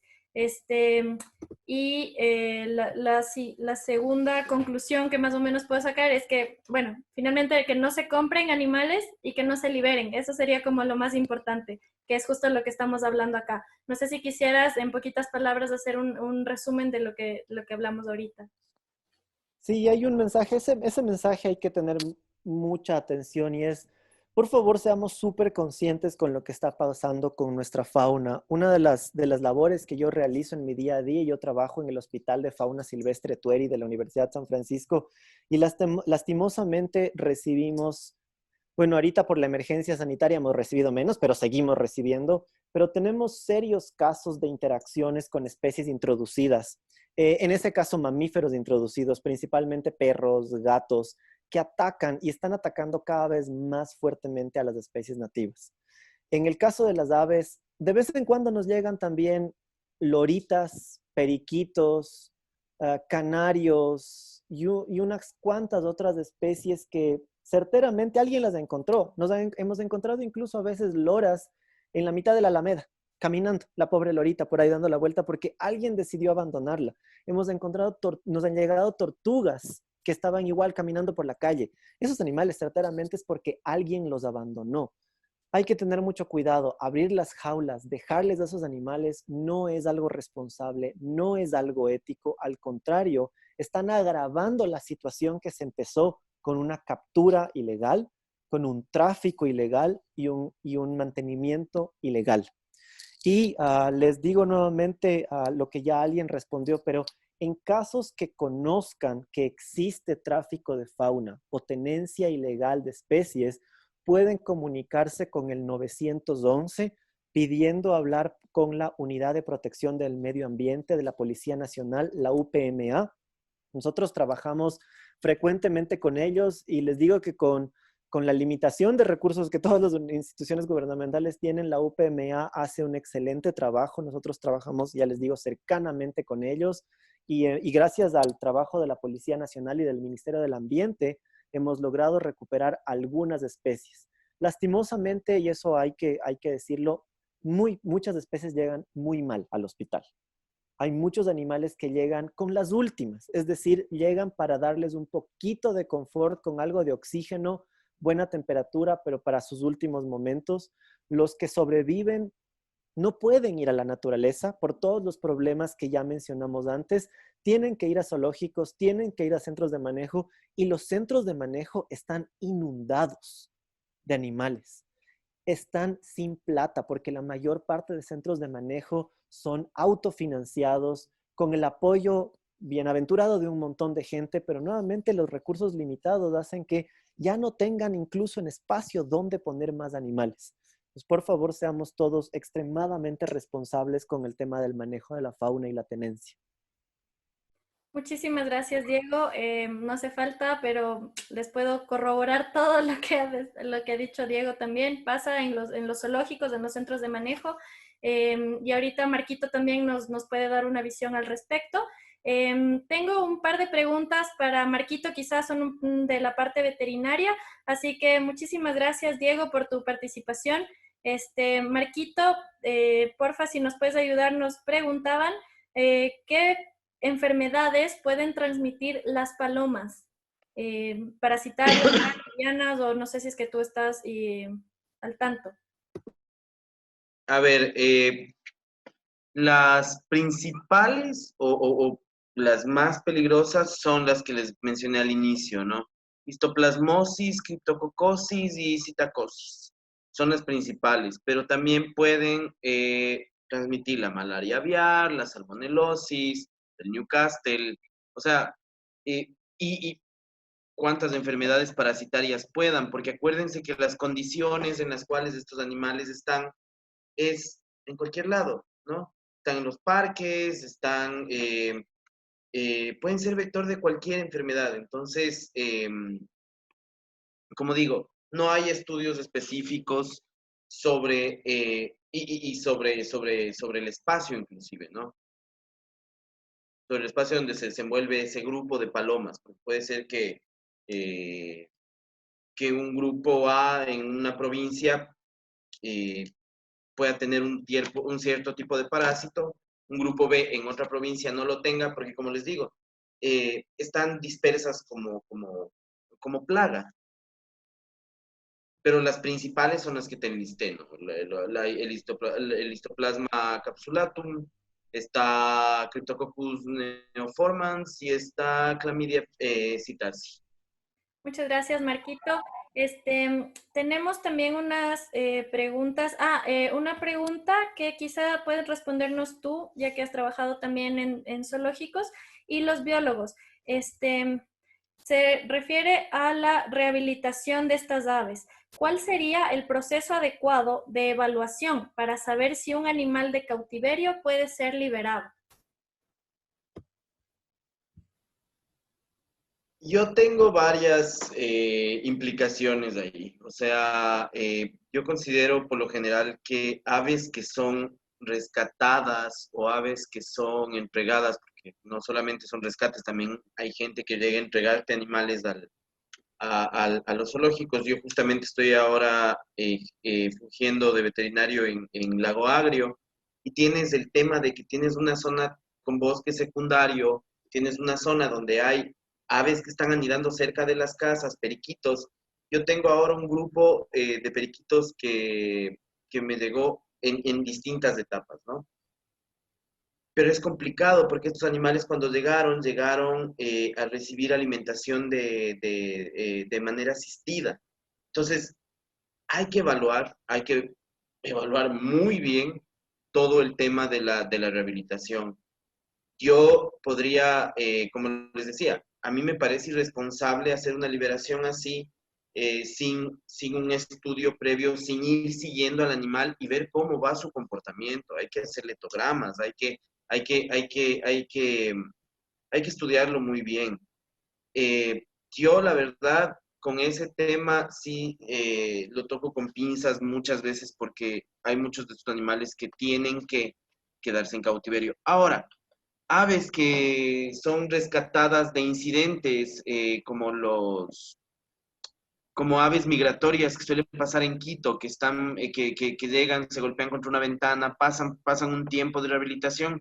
Esos animales sí, pero animales pediátricos o animales muy jóvenes, yo la verdad me limitaría a decir que no liberaría, que no hay posibilidad de liberar esos animales.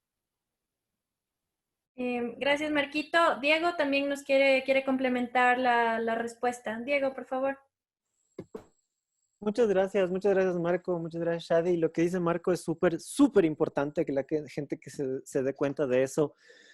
De manera general, un ave que ha estado un tiempo importante en cautiverio y un animal en general que ha estado un tiempo importante en cautiverio, particularmente mamíferos y aves, casi seguro que es imposible de mandarla nuevamente al ambiente natural. O sea, tiene que pasar por muchos estudios, como dice Marco, y estudios súper concienzudos, desde la parte etológica, desde la parte clínica, para siquiera pensar en que podría entrar a un proceso. Además, es un proceso extremadamente caro. Tiene que pasar por un proceso de encierros controlados, que el animal, en muchos casos, no saben, como ya me parece que Shadi, Marco o Héctor, no me acuerdo quién dijo, no saben cómo encontrar comida. Tienen que aprender a buscar comida, que no es el pastel de maqueño que le daba a alguien en la casa. Y es bien complicado. Y lo que decía alguien, con los loros y los guacamayos, es posiblemente uno de los loros, los guacamayos, y en mamíferos, los monos y los tigrillos, es posiblemente una de las situaciones más tristes que ustedes van a tener, porque el problema es que además estos animales empiezan a formar lazos sociales con la persona que les mantenía. Y esos lazos sociales son súper importantes para esos animales. O sea, hay gente que tiene tigrillos y el tigrillo parece un gatito al lado de esa persona. Los loros empiezan a formar unos lazos sociales que son súper difíciles de eliminar. Hay en algunos casos varios etólogos con los que yo he estado conversando que incluso han empezado a recomendar ciertas acciones de, lastimosamente, no retirar a los animales. Porque ya en más de una ocasión se han dado casos en donde el animal ha terminado muerto por un proceso de estrés extremadamente alto. Lo que se debe garantizar es el bienestar del animal. Hay loros, acuérdense, los loros son aves longevas. O sea, los loros no son como un canario que vive unos poquitos años. Los loros y los guacamayos son aves que viven décadas. Y en esas décadas, para el loro, esa persona y esa familia, si es que, obviamente, teniendo en cuenta que el loro tiene que estar bien, puede haberse transformado en su núcleo familiar.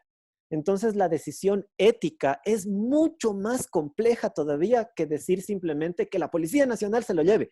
Es muchísimo más compleja ahí, porque estamos frente a una situación donde casi tenemos que pensar en que le estamos quitando a la familia y posiblemente ese animal también se pueda morir por el efecto de estrés. El estrés es un efecto biológico.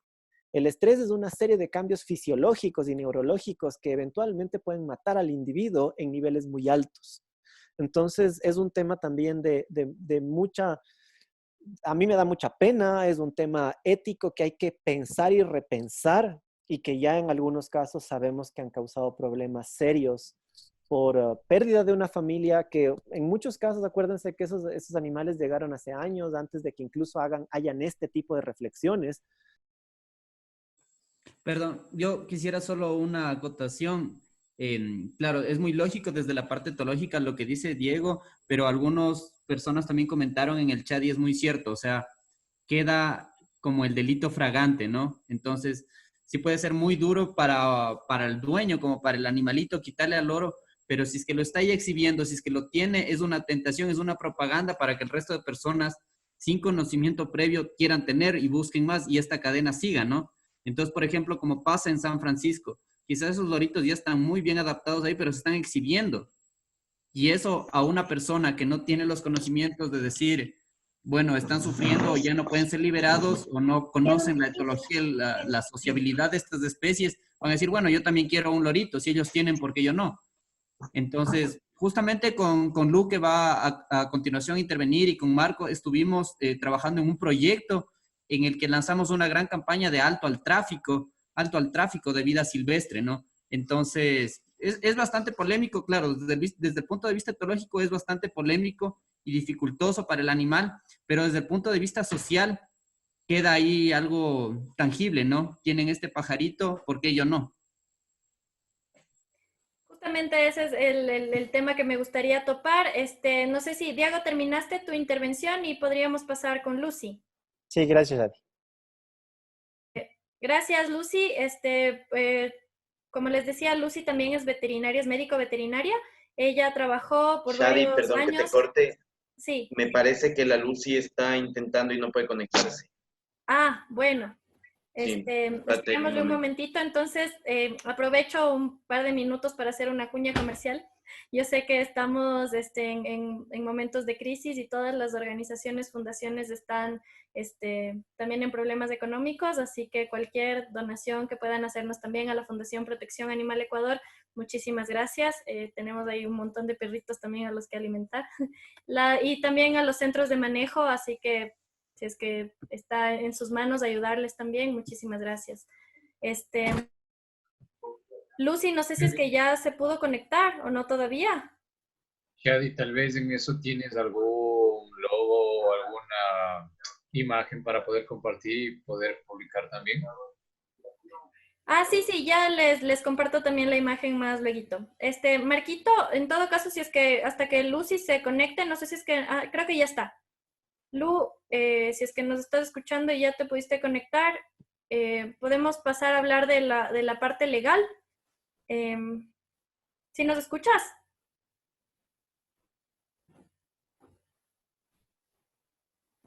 Creo que todavía no se puede conectar, déjame ver. No, todavía no, creo que no se puede conectar. Entonces, Marquito, no sé si es que nos puedes ayudar hasta que Lucy pueda abrir su micrófono. Ya. Teníamos una pregunta de una persona que nos dice que le interesa la parte legal porque fue parte de una asociación de crianza de aves ornamentales con autorización y permisos del MAE, debe ser.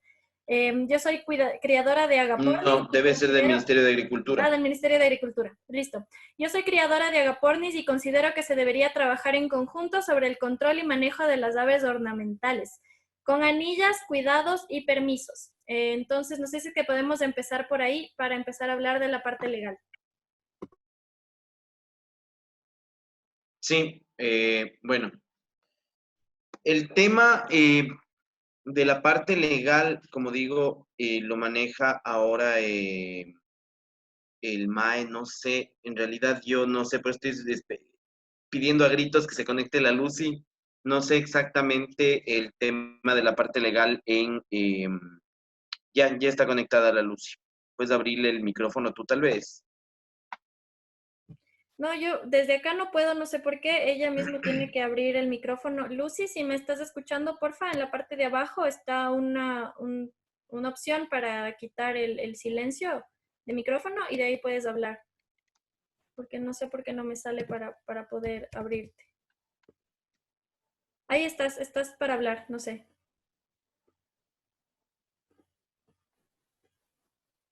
pero no escuchamos.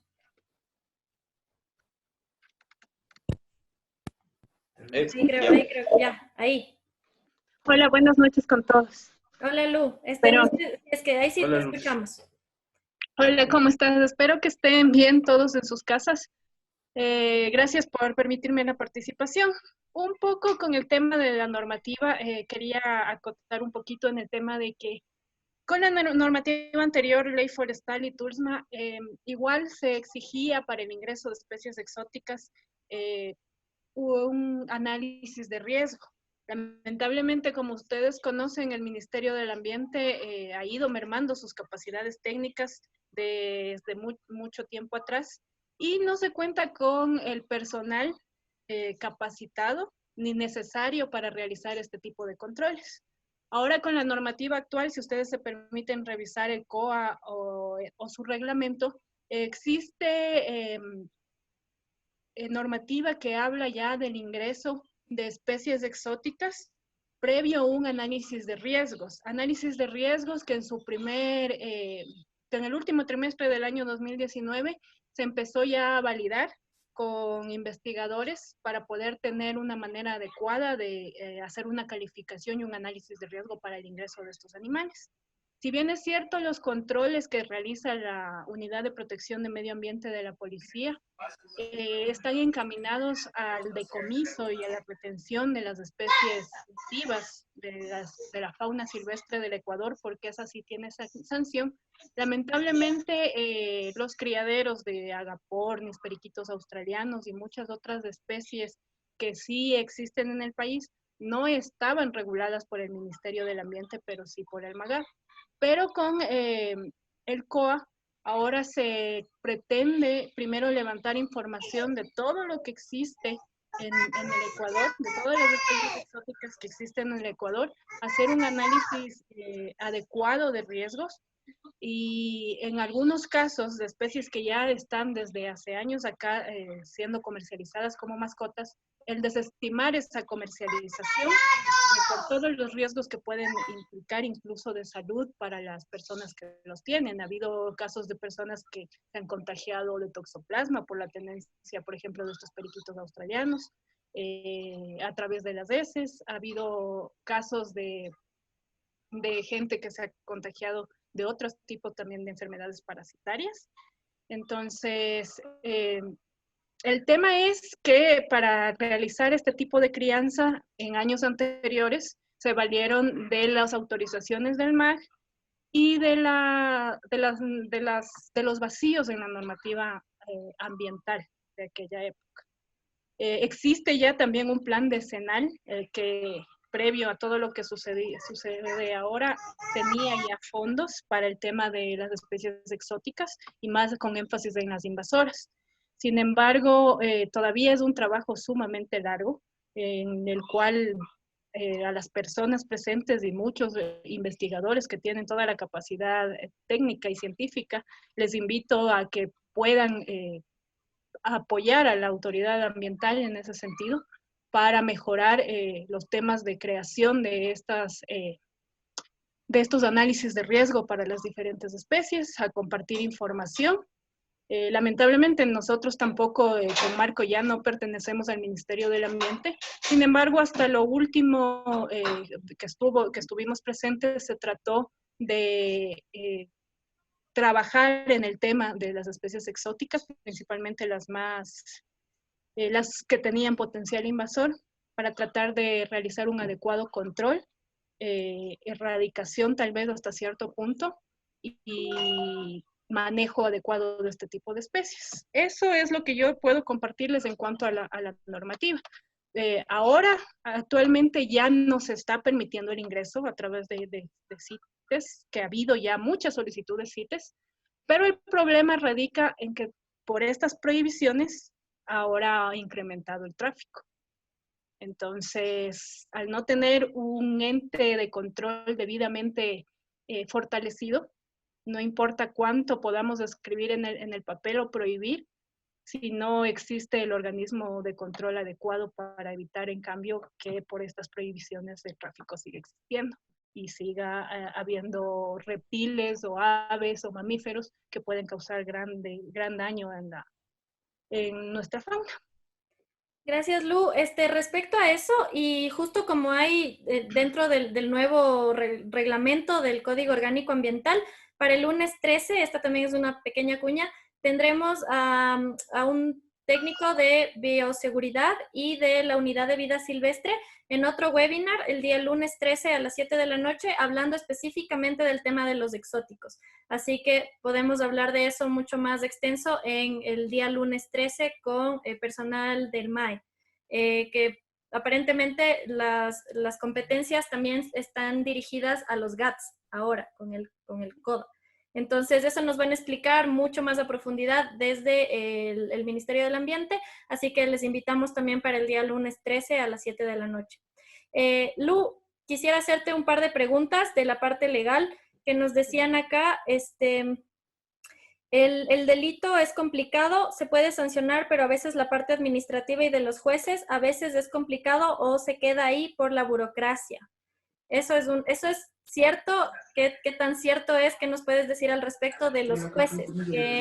Lamentablemente, antes que burocracia en el país, a mí me parece que falta abogados ambientales, fiscales ambientales, que se dediquen a juzgar ese tipo de delitos, porque muchas veces se retiene un animal, se decomisa, se lleva incluso preso al infractor, a veces se queda un día completo retenido el infractor, y resulta que no importa que el técnico presente todas las pruebas, muchas veces para el juez es suficiente que haya estado un día en la cárcel y desestima todas las pruebas y igual la persona sale libre. Entonces, aparte de eso, no existen muchos peritos ambientales.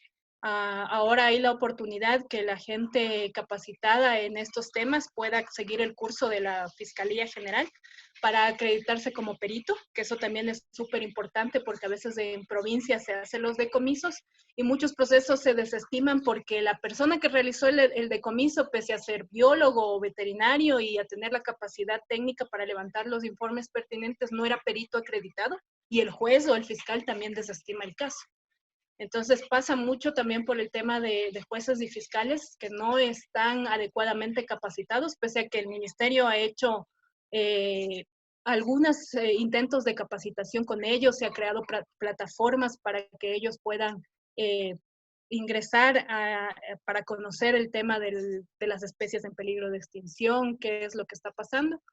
Pero en algunas provincias, principalmente de la costa ecuatoriana, que a mí me pasó realmente en la costa, que pese a haber levantado todos los informes, haber estado en el juicio, se desestimó porque yo no era perito calificado por la función judicial, por ejemplo. Claro, es un problema de recursos humanos, de recursos económicos, de falta de conocimiento. Nos dice María Andrea Echeverría, eso es cierto. Haciendo mi tesis sobre penal ambiental, vi que el principal problema es que tienen fiscales que no tienen ni idea de lo que pasa y jueces multicompetentes que no saben nada de ambiental. Es una verdadera pena. Y ahora quisiera hacerte una de las preguntas más fuertes de lo que estábamos hablando con Diego.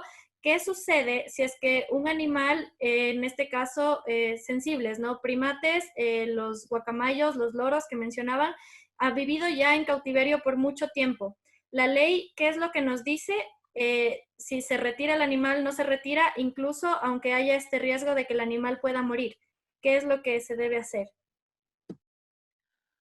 A ver, la ley te dice que tienes que retirar todo lo que es fauna silvestre porque de todas formas la tenencia, la movilización, el transporte de animales silvestres, productos constitutivos, sus partes, debe ser penalizado en base a lo que dice el COA.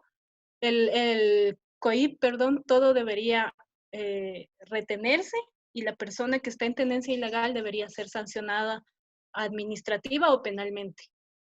El tema va más por la parte ética, en la que en verdad un animal que ha vivido por muchos años en cautiverio con una persona y más aquellos animalitos que son de manada, le consideran a esa persona como parte de su manada y son parte de esa jerárquicamente de esa manada mal conformada. Entonces, cuando tú retienes a ese animalito, muchas veces no se adapta, empieza a deprimirse y muchas veces termina muriendo. Sin embargo, a mi manera de pensar, y así lo he hecho, sí es verdad que nosotros tenemos que ver por el bienestar de los animales, pero si tú permites que el infractor continúe manteniendo a ese animalito, no le pasa absolutamente nada, lo va a volver a hacer, va a volver a adquirir, porque lo tuvo por 30 años y no le pasó nada. Va a volver a adquirir otro animalito y tenerlo oculto y tenerlo otros 10, 15 años más. Y porque hemos visto que así ha pasado. Entonces, devolver estos animales definitivamente no es una opción.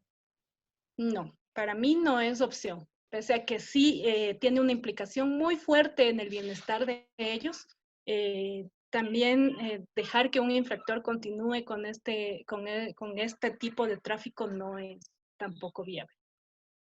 Perfecto, Lucy, muchas gracias. Y hay otra pregunta que no sé quién de los ponentes quisiera contestar, creo que hablamos bastante al respecto, pero nos dicen, entonces, ¿qué se debería hacer con los que ya no quieren tener aves en jaulas?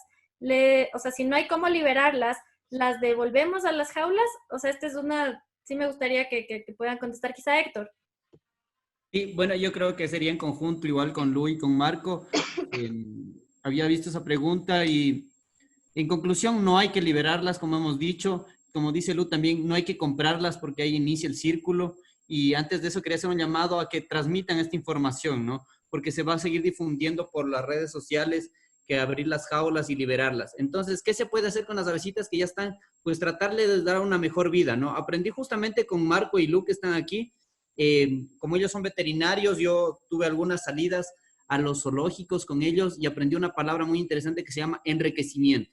Entonces, el enriquecimiento en las jaulas es, por ejemplo, darles un espacio más lúdico a los animalitos para que puedan vivir mejor o tratar de sobrevivir mejor. Pero definitivamente la liberación no sería una opción. Incluso también parte del enriquecimiento me parece que es la dieta. Entonces, aquí Marco creo que sería el indicado para continuar.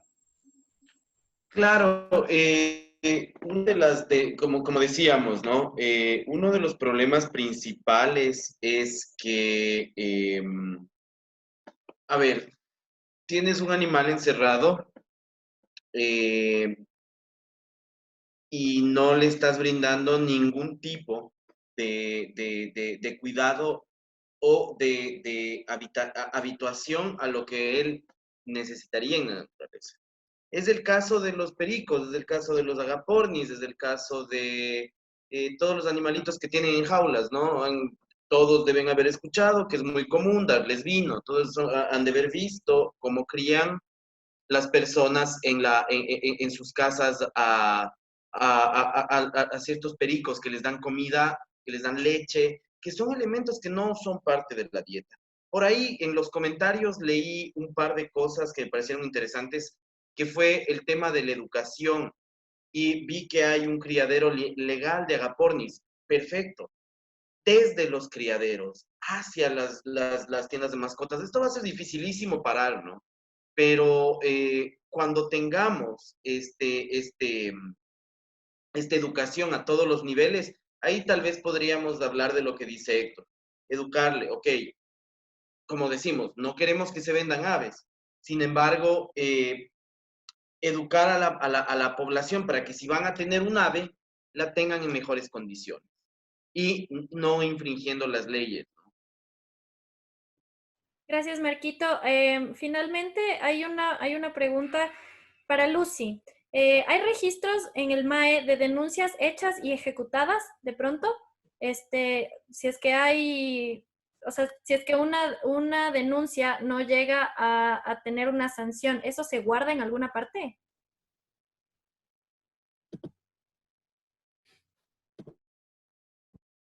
Lu, no sé si es que me escuchas, Lu. Despierta, doctora. Ahí está, listo. Sí, hola. Existen los registros de cada decomiso, de cada retención que realizan y generalmente reposan en cada dirección provincial. Normalmente lo que se hace es levantar información, la mayor cantidad de información posible sobre los infractores. Y casi la mayoría de denuncias que llegan a las direcciones provinciales tienen una gestión. Lamentablemente sí existen personal en territorio que solo decomisa al animal y no realiza ningún tipo de proceso administrativo y eso se queda ahí. Gracias, Lu. Había un comentario también que me pareció interesante y no sé si es que alguien más ha visto. Decía que en la iglesia de San Francisco tenían aves dentro de la iglesia y que se habían hecho las denuncias, pero que las aves siguen ahí.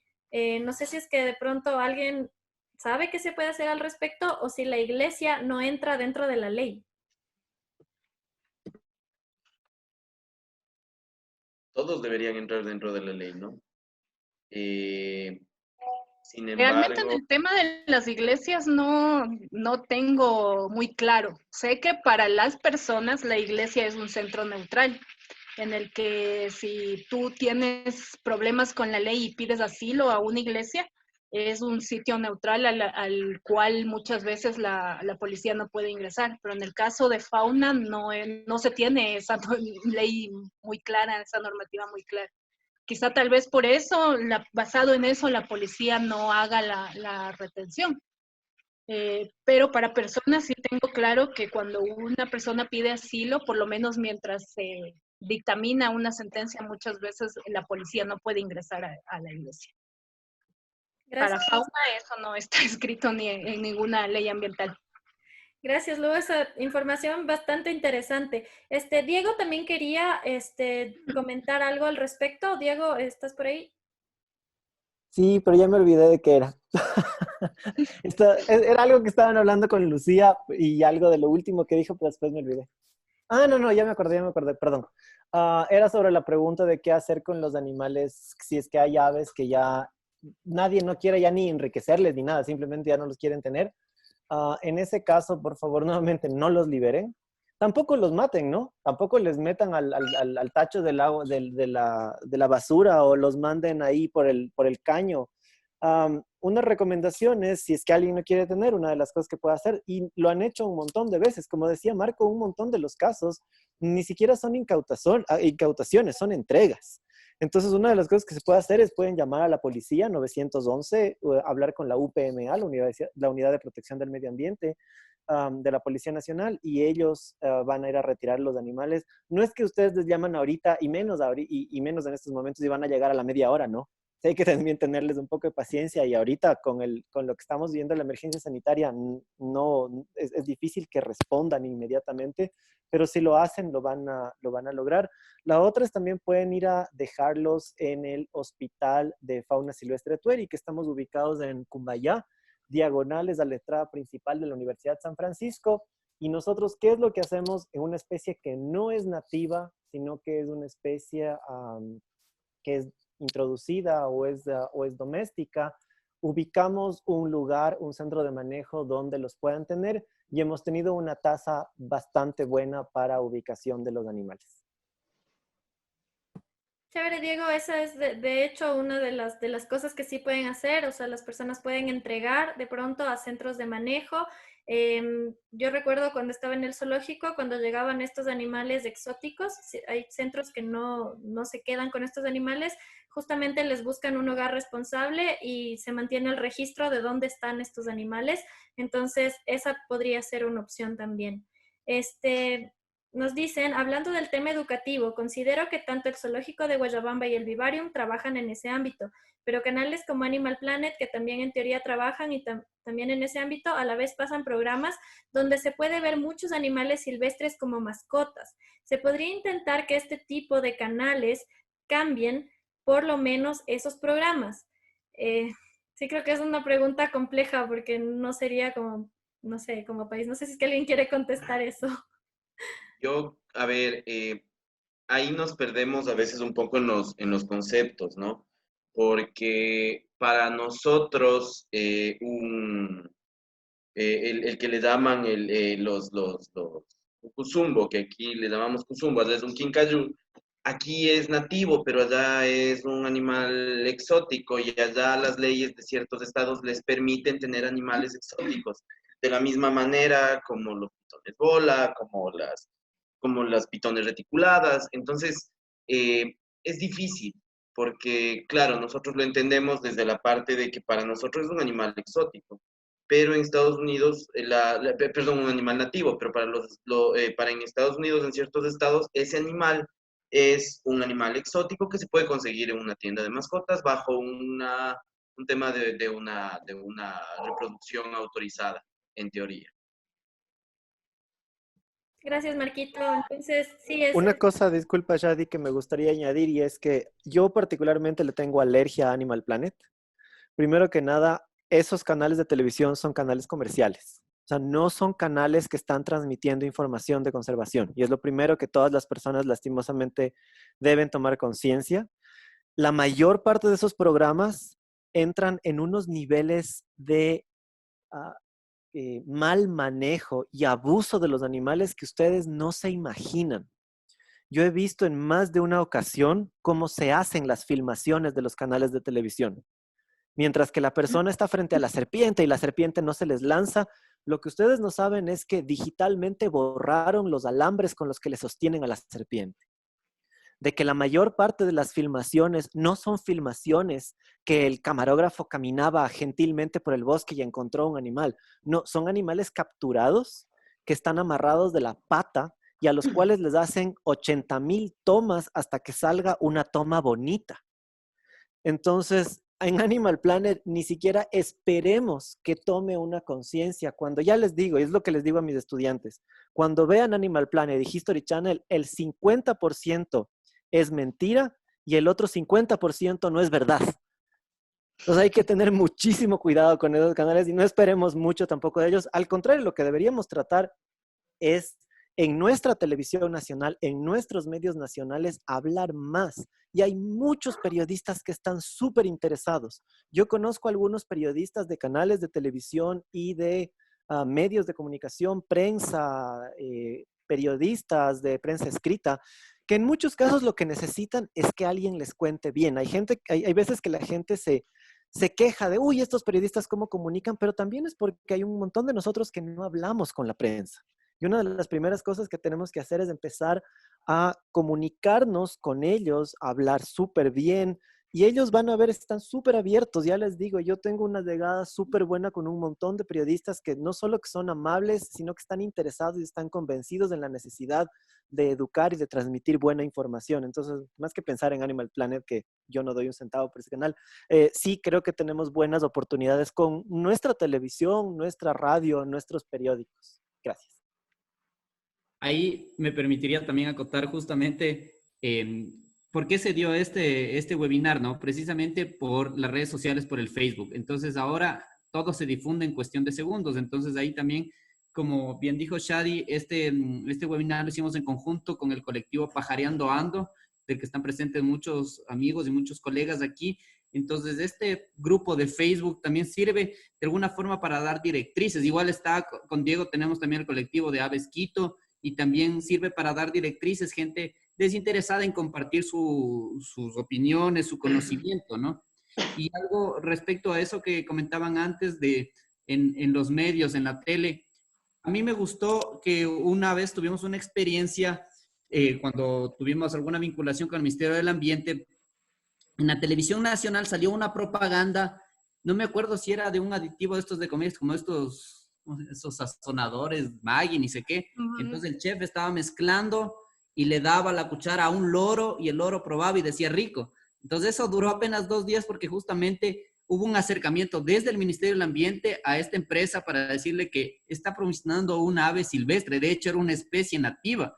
Entonces enseguida cambiaron y eso fue, como dice Diego, ¿no? También hay que acercarse a la gente, hay que golpear las puertas a veces, porque a veces uno se cierra y dice, bueno, estos no saben, o como pasó con lo del cóndor, por ejemplo, mucha gente se quejó, dijo, pucha, esta señora no sabe diferenciar un cóndor de un gallinazo. La señora no tiene la obligación de diferenciar un cóndor de un gallinazo. Más bien, yo valoré mucho esa emoción de la señora de ver un ave tan grande en su edificio, eso me pareció lo llamativo, más allá de que sepa y diferenciar qué especie es o qué especie no es.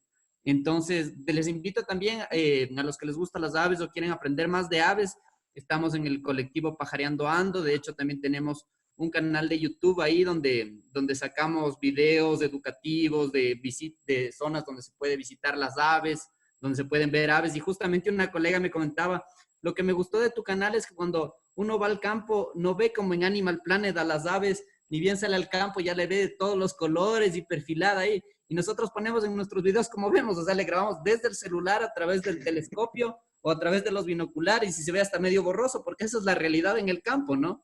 Le vemos muy lejísimos al ave o le vemos brevemente. Entonces, ese era mi comentario. Muchísimas gracias, Héctor, Marquito, Diego, Lucy. Creo que estamos casi 2 horas ya de webinar, así que creo que podemos ir ya finalizando. Creo que ha estado muy interesante. Hay un poco de opiniones divididas en cuanto a si se debe tener o no se debe tener animales. Me inclino un poco por el lado ético. Quizá desde mi punto de vista no se debería tener animales en jaulas y nos gustaría que también puedan reflexionar al respecto. En temas legales, también gracias Lu por enseñarnos un poco de lo que estábamos hablando, que no se pueden devolver estos animales, aunque hayan estado 20 años con la persona. Legalmente no se puede, no se debería, es un mal precedente jurídico. No todas las especies son las malas, son los seres humanos los irresponsables. Así que llamar un poco a la educación sobre todo. Estos espacios son justamente para eso, para poder conocer qué es lo que sucede con expertos en los temas. Así que les agradezco muchísimo por haber estado acá. Síganos en nuestras redes, en Protección Animal Ecuador, Pajareando Ando, para los que quieran conocer más de aves. Y díganos también en nuestras redes si es que quieren hablar de algún otro tema en especial que haya surgido por aquí, si es que quisieran organizar junto a nosotros, estamos muy abiertos para hacerlo, buscar especialistas para tener estos temas. El día lunes, este lunes 6, vamos a tener acerca del coronavirus y animales domésticos en perros y gatos. Vamos a hablar acerca del virus específicamente y qué pasa con nuestros animales de compañía. Y el próximo lunes 13 ya estamos confirmados con el tema de animales exóticos y qué pasa con la legislación al respecto. Así que les dejo esta invitación. Muchísimas gracias por haberse conectado. Gracias a nuestros ponentes y nos veríamos en una próxima, ojalá. Gracias, Shadi, todos. Gracias Que les vaya a todos. súper bien. Gracias a todos.